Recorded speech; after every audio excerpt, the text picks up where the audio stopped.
Welcome back, Fragrance Fiend here today. It's been a little bit of a while since you've seen present day me. A lot of my recent videos have been pre-recorded from a while back. As you can see, I'm at a completely different setup right now, but I'm not going to go through that today. I'm saving that for another time, but I've got such a treat for you today and I can't wait to get into it. This is a complete first impression of the brand new Xerjoff Black Moonlight in collaboration with Duran Duran. Before we crack it open and deep dive into it though, I just want to welcome you to my channel, whether you're a Duran Duran fan or a perfume collector, or perhaps both. If you are a Duran Duran fan though, I want to give you a brief rundown of my history with the brand and how they literally changed my life. So as a teenager, they were my introduction to music. I actually found them from the movie Zoolander, from the song Relax, Don't Do It, which is not by Duran Duran. Teenage me went on to LimeWire to download it, and in the description it literally said that it was Duran Duran's song, which led me onto the band, falling in love with the music, the imagery, the fashion, and how different they were to anything I ever heard up until that point as a probably 12-year-old boy. So going right back, John Taylor was literally the sole individual which inspired me to start playing bass guitar and get into music.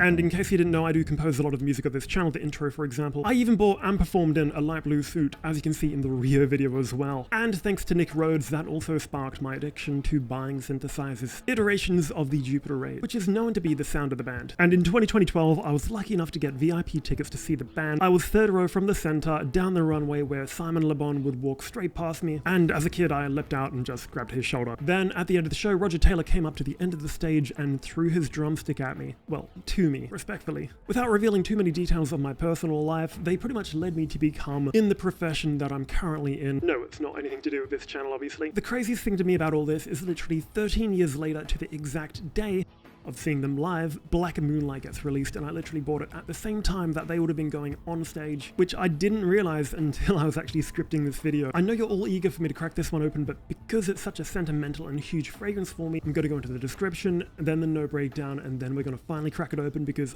I can't wait another minute. Serious, daring, and irresistibly evocative, Black Moonlight accompanies the wearer on a journey deep into the heart of the night, where untold secrets whisper and the edge of darkness ignites intrigue. Inspired by the interplay of light and shadow that defines Duran Duran's music, this exquisite scent embodies the allure of mystery and the quiet power of self-expression. Black Moonlight wraps the wearer in a veil of sophistication, daring the mind to explore the enigmatic corners of the soul and celebrate the complexity within. So if you've only heard Duran Duran's hits, you're probably thinking, what does a cheesy boy band from the 80s have anything to do with this very serious and mysterious fragrance? If that's you, listen to these songs. There is so much more to the catalog, which will really make you think twice about the band. I mean, even go back to the first album with songs like Nightboat, and then the wave of hidden gems, which is my favorite era of Duran Duran from the 90s. And don't forget the song Black Moonlight, which inspired this fragrance as well. So the reason I chose this one is because it simply matches my vibe a little more from what you can probably tell. The marketing for this fragrance was absolutely extraordinary. I wish I could have been at that unveiling or whatever night you want to call it. If you're not familiar, the band also actually collaborated with DS and Durga in 2018 to release 4 individual fragrances, which unfortunately I missed out on, but not this time. So here it is, but first to the note breakdown. So in the top you have Bergamot, Mandarin, cardamom and saffron with a heart of lavender, Ylang-Ylang, myrrh, Sambac, Jasmine, absolute. Lastly with a base of patchouli, tonka bean, labdanum and tolu balm. Deeper in the description though, it actually also mentions notes of hazelnut, vetiver and benzoin, which I absolutely love. Really loving the sound of the top and base, but I'm a little bit cautious of the heart. Let's see how we go. Just so you get the scale of this package and how huge it is, this is literally the size of what will be inside. Massive and heavy. So time to crack it open.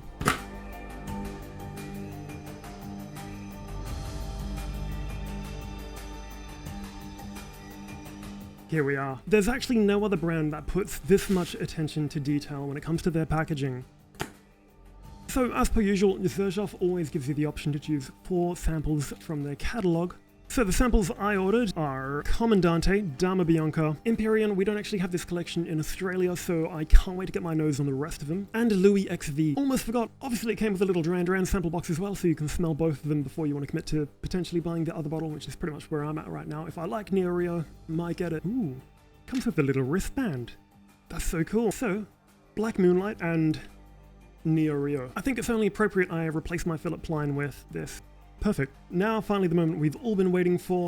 The last bit of packaging, well the second last. We've got the coffret to go. Wow. And the outer layer of the coffret. On the back it pretty much says what I've said before. Black Moonlight's intensely decadent notes perfectly encapsulate the darker side of Duran Duran, playing in the shadows where the magic resides. Let's crack it open. So it's actually a glossy finish on the side and a bit more mattified on the front.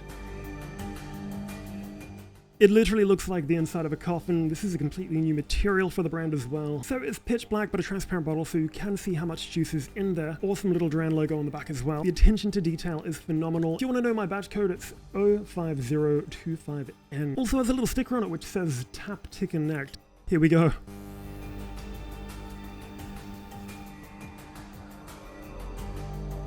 Wow. I'm so glad. I love it.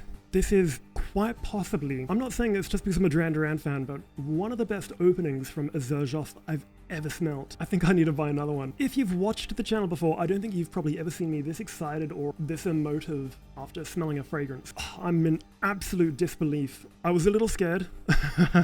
I mean, I always trust Xerjoff with perfection, but this really does elevate the brand to a whole new level. This has the potential to be the new Naxos, the new Tony Iommi Monkey Special. This is no joke. I was a little scared being a blind buy, and I thought if anything I can keep it as a collector's piece, but once again, Xerjoff did not disappoint. So first of all, very accurate marketing. This is dark, brooding, sexy. You know I never describe fragrances as that, but that is that. I have way too much respect for this fragrance to chuck it into the air like I do in every other video. It is honestly aura in a bottle, and I'm not being biased because I'm just a fan of the brand. I have a pretty good gauge now when I first smell a fragrance where it kind of stands for me, and just based on my first impression, despite my history with the band, the Bergamot and Mandarin are really giving it this citrus sparkle. Not to dominate the fragrance, but just to prevent it from being too intoxicating or too sweet. It just adds this little bit of airiness for elevation. What I really appreciate is the subtlety of the saffron. There's nothing worse than a fragrance which just dominates the note of saffron or even the cardamom, for example. This is just so perfectly balanced. Nothing is jumping out at me saying, hey, this is exactly what you're smelling. It's really this perfect mold of everything. Got absolutely no faults with the opening.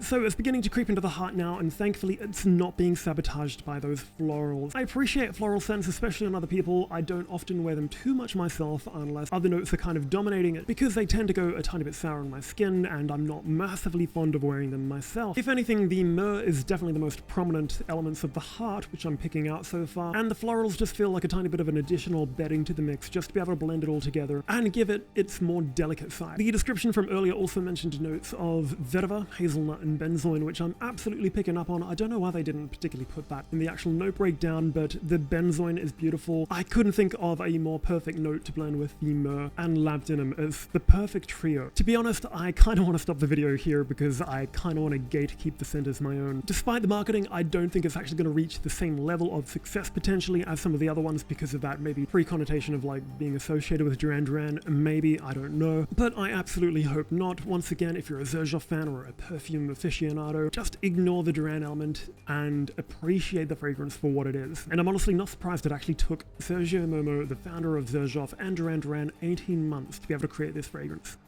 Now that a bit of time has passed, the base notes are definitely creeping in a bit more. You do get Xerjoff's signature tonka bean. It's very different to how designers or other niche brands use tonka bean. Sometimes it's like way too much that it becomes more so reminiscent of like bitter vanilla, like almost almondy. But I feel like it's a really perfect ratio they've used, especially alongside the patchouli, enough to provide the fragrance with a bit of a green earthiness, but not steal the show. As I said, the three elements which make this an absolute winner in my books is the benzoin, the labdanum, and myrrh. As for blind buying this one, if you like everything I've said so far, or even fragrances which may be associated to it, like the Tony Iommi or Naxos, or the general vibe of Xerjoff, which we're all kind of familiar with by now, and how they actually create their fragrances and that typical Xerjoff DNA. As usual, I'm definitely picking up above average projection. I think it's going to be quite a long wearing fragrance. At the end of the video, I'll definitely type in some notes to let you know how long it actually lasted, but otherwise it's an absolute 10 out of 10 in my books, which you know I rarely give to fragrances. I don't actually know how many videos I've done, maybe 120, 150, but definitely less than 10 I've given a 10 out of 10 to. I think it's going to be a bit more of a safer blind buy for you.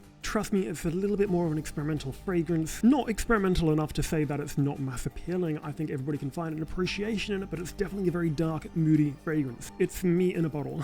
It's definitely radiating quite strongly off my skin with above average projection, and I'm going to say it has very good longevity as well, but I'll give you a full written rundown at the end of the video once I've analyzed the fragrance a little further. Once again, it is an extrait, so it does have a really high concentration of perfume oil and should be made to last. And I forgot to mention this one is an extrait Parfum as well, so it is made to last, much higher concentration of perfume oil. So if you are a Duran Duran fan, get this one as a collectible. I think you'll definitely love the scent as well. If you're watching this as a passionate perfume collector, this is one you need in your collection. If you're a regular viewer or you've seen at least a few of my videos, you know that I've never really had this kind of reaction to a fragrance before. So yeah, this is what it's like when I actually really mean that I like something. Originally, my thought process was, did I get the right one, or will I regret not buying Neo Rio? Well, let's find out. So Neo Rio, let's go for it.